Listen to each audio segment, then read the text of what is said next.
You guys both went from playing hockey as kids to playing Valorant. What do you love about hockey?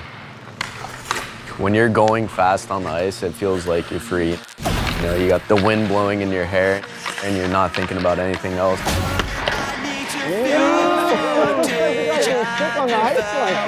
The speed of the game is like something that's unmatched, I feel like. Yeah.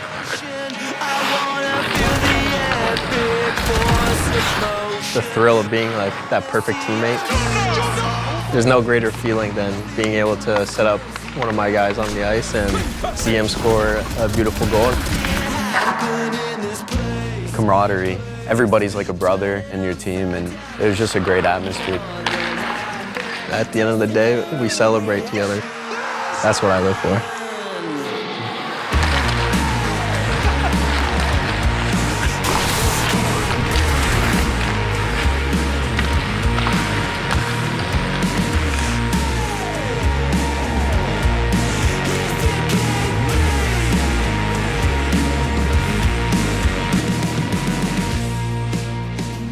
As someone that played hockey my whole life, I completely agree with everything you guys were saying. I mean, just the speed of the game and the fact that, you know, you can also get some trash talk in there. I think that's what I liked about it the most, was that competitiveness. JonahP, how did you get into hockey? Well, for me, pretty self-explanatory. I was born in Canada, grew up in Montreal, Quebec. I was just born into the culture. My dad was a day one Montreal Canadiens fan. They go by the Habs. And, you know, it's basically a hockey world over there. And it was always my dad's dream to have his kids play hockey. And, you know, that's what we did. We were living his dream, but it also became our dream to a certain point. My dad told me I was skating before I was walking. I was 8 months old on skates before I could walk. Wow. Yeah. I had a similar story with my dad, too. Yeah, he got me on that ice really early on, but that's a very special thing. And what about the Canadiens? Was it just like, you know, yeah. Like, who did you like the most on that team? Like, so when I was growing up, it was like Saku Koivu, Kovalev era, Carey Price, beginning of Carey Price's career. Basically, it just all comes from my dad. You know, he was always a big Ken Dryden fan when he was growing up for the Montreal Canadiens, and you know, I just always hung out with my dad, and you know, Montreal became my team, and it was just always super fun as like a competitive fan, basically, for that team, and just being a diehard and always cheering for them. Mitch, how did you get into hockey? Actually, my older brother got me into hockey. Probably when I was like 8 years old, I think. I was doing all sports, and then he picked up roller hockey. We played street hockey with our friends in the neighborhood, and then he went to ice hockey, and that's kind of how I got introduced into it, going to like public skates and, you know, just like trying it out, and like the mini mites and the mites, you know, division. Yeah, it was a lot of fun. I mean, growing up and always like playing and being around hockey. And did you play in like high school too? Like yeah, and I also played in high school all 4 years, and I mean, leading up to it too, yeah. Who was like your favorite hockey player? Sidney Crosby, hands down. He's my favorite. Yeah. Man, those Canadians, man. Yeah. The fandom in Canada for hockey is something ungodly, right? So it's like... Yeah, they throw riots in Canada when they lose. Win or lose, it doesn't matter. There's no winning.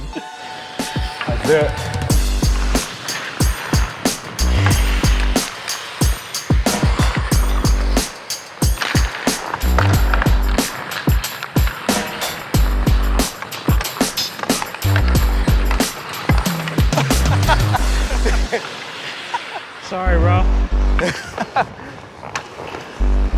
Making me skate hard. You look great on the ice too, man. For not playing in quite a bit of time. It's been a while. My ankles are killing me right now. I'm pretending like I'm fine, but I'm actually not. You know, you can go really fast in Valorant, and you can go fast in hockey, but you know, if you don't know what you're doing, you can look really dumb. So. Let's go! You know, in hockey, you might wipe out faceplant to the boards. In Valorant, you might dash into a tripwire, you know? Yeah. You gotta know what you're doing. I took a lot of things that I learned from hockey, and I feel like they kind of relate to Valorant. Especially me, like I was like this whole jet entry. You were specifically talking about like hitting tripwires. Like I feel that, like I embrace that. The most notable thing was when we were you know, we're out there and you're like, yeah, it's my turn now. You're supposed to take the shot and you're passing it anyway. Like comparing Valorant, it's like, that's kind of what I'm known for, is like, I'm known for being the one to put my teammate in the spotlight, and seeing my teammates happy makes me happy. And so, never going for more, never trying to get an ace. I saw Mitch coming up behind me, I'm like, you know, let's give him that moment. I'll lift from the side and, you know, I got my assist. That's all I care about. Here we are. Can we see a fight to be taken here with a power forward, but that is a good stun against that connection. that's like underrated as hell, you know. I think this is why I personally have been a huge fan of your gameplay, and I feel like you are, you're just that guy for G2, man. Like, people don't understand how much work you actually put in for that team. It's tough. And I know you can see it because I'll try to point it out in VODs and stuff like that. That's why you're one of my favorite casters. Yeah, yeah. But Mitch, you're actually the IGL of C9. I'm kind of in the same boat as him. Like, I'm always trying to set up my team with flashes or stuns or, you know, whatever I could do. I basically play for the team and try to play for the win, you know, over stats. But if it does come up into the spotlight, like, I will take the shot, you know. You play great in playoffs. Yeah, man. You were making most of the shots. We have a thing on our team, like, we call him the star player, not as like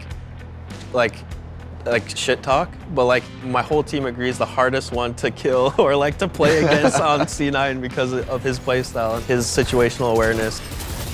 Obviously his teammates are really good, but he's like very difficult to play against. He knows he's towards the left now. Half is there. Goes for the shot. Mitch gets another one. Mitch keeps Cloud9 alive. For me, what I see in like hockey and Valorant, you kind of have to read the game in the sense that, like, you have to be where the puck is gonna be. It's kind of like the same thing as being an IGL. Like, you have to read what's gonna happen what you think is gonna happen in the future. You can't always be, you know, chasing what the other team is doing in the past. You have to look forward. And now just waiting for Derek to hit the swing. He's gotten it to half. He waits it out. Mitch should have the defuse. It's beautiful again. For my team, a big thing is defining the metas of the game and trying to create our own path, you know, predict where the puck is gonna go and not following it, because like Mitch said, you're just always gonna be behind. This year I definitely stepped it up and my team just stepped it up, and we're the ones dictating where it's gonna go. Yeah, I feel like G2 in general like innovated a lot this year, especially with the new meta, and it's kind of like relatable to, like, you know, doing new breakouts out of your zone and like just catching people off guard with these routes, you know. Doing like 2-2-1s in hockey, or like, you know, literally like 1-3-1. Yeah, you know what's so funny though is because all that terminology is like the same in Valorant, like legit. Yeah, it is. It's the same thing. Trap defense is a thing. Like funneling the offense to the outside corners or whatever it may be, and then you have like a setup to where you're gonna either steal a puck or, you know, get them away from the puck and your teammates can come in and swoop it up, and now you're on the offensive. Very similar, like 1-3-1 you can do that in hockey, you know, 1 forward, 3 center, 1 defense, and basically it's just like a reactive play, and you know, it's very similar in Valorant. For example, Haven, it's very common to play 1-3-1, and let's say the attacking team is going C, all of a sudden you have 4 people there and you feel like you're the ones attacking. 30 seconds left. 1 enemy remaining. Thanks, boys!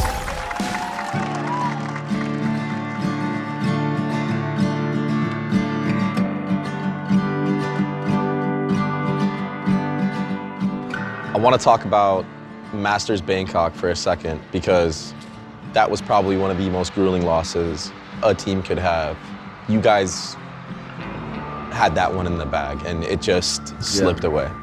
Yeah, there was a lot of threads and tweets of saying that both teams won that day and it was the greatest Valorant match of all time. Honestly, there's like a face cam like clip moment of me like the second we lost. The one champion on this stage asked to do it all.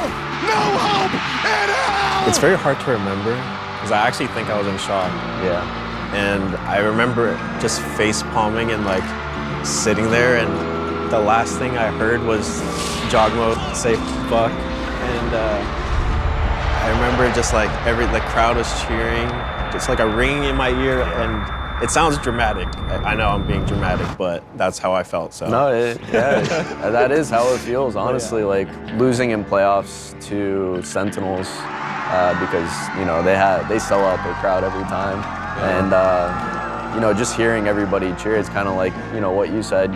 You're sitting there face palming and like you just hear ringing because everybody's going crazy, and then you go shake hands, and then you're sitting there packing up in the background while they're doing an interview. It just sucked. It's kind of depressing.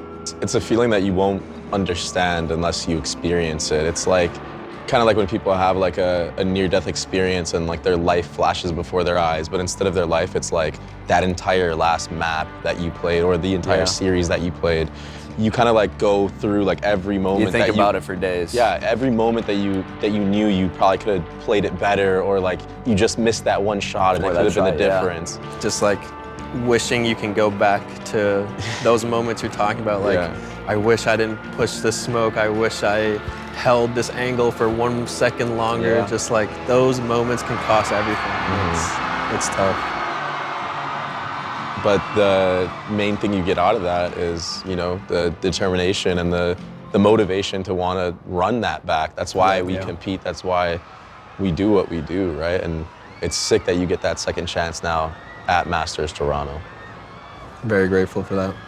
That's something like Valen said in one of his interviews, like, what's gonna help us push through this loss that we should have won is accepting it and moving on and knowing that we'll be back, and Masters Toronto is our second chance. You're the sole Canadian representative. You imagine that the fans in Toronto are probably gonna be supporting, you specifically, like to the end.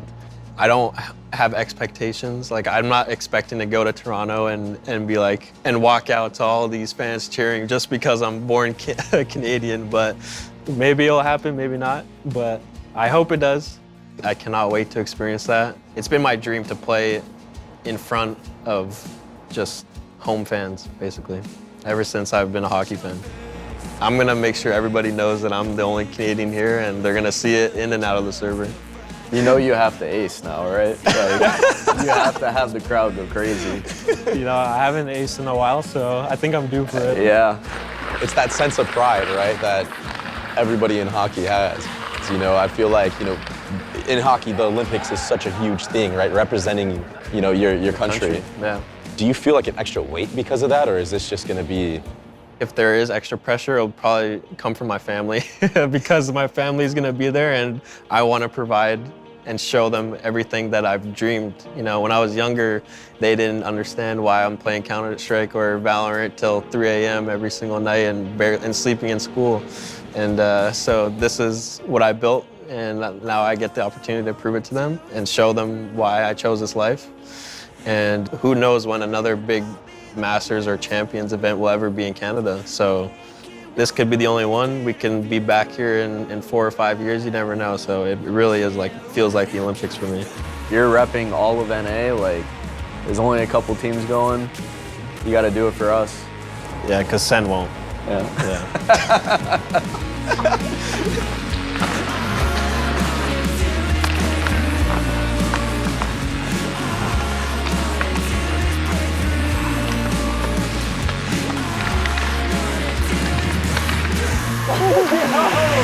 Well, why didn't you shoot, bro?